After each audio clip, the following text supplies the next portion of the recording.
Hey y'all, welcome back to the Being Perfected series where we talk about the habits that I discussed in my book, Being Perfected in Godliness, the Foundations. Today's habit number 5, is about fasting. It has been grossly modernized to be used as weight loss techniques and other things.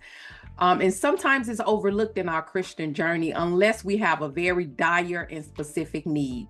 But it is very powerful if you start to practice it intentionally and regularly in your spiritual journey. Fasting is more than just simply giving up food. It's about being intentional. It's about the regular practice of setting time aside to focus on God and to draw near to Him, which will align our hearts with His will. When we look at the Bible, fasting is woven throughout as a spiritual discipline that brings clarity, it brings humility, and renewal to people's lives. From Moses on the Mount Sinai to Jesus in the wilderness, fasting is a sacred act that shifts our focus from the physical to the eternal. When done with the right heart, it helps us to develop a hunger for God above all else. So during a fast, with every feeling, every pain of hunger, it should be a reminder of our need for God in our lives. So during those times of hunger, we should replace that time with prayer and worship. In Deuteronomy 8:3, it says that man does not live by bread alone, but by every word that comes from the mouth of the Lord.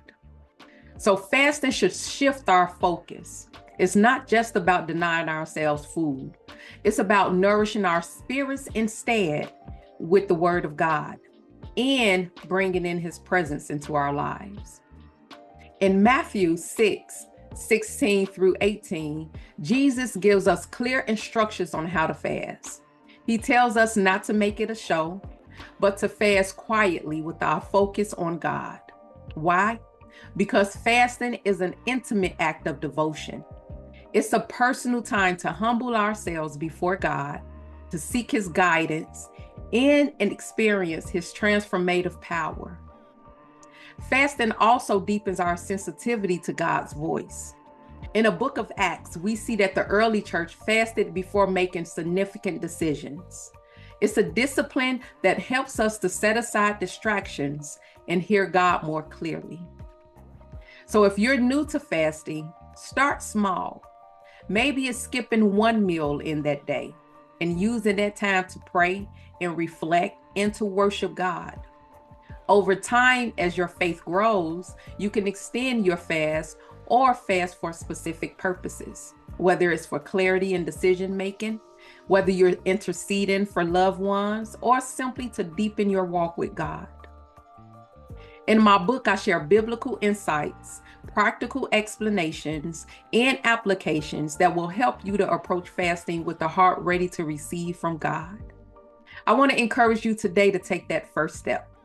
Trust God to meet you in that sacrifice and let Him fill you with His peace and His presence. Thank you for watching today. And if this resonates with you, grab your copy of Being Perfected in Godliness, the Foundations at my website. Let's continue this journey together. Thanks for watching again. God bless you, and I'll see you next time.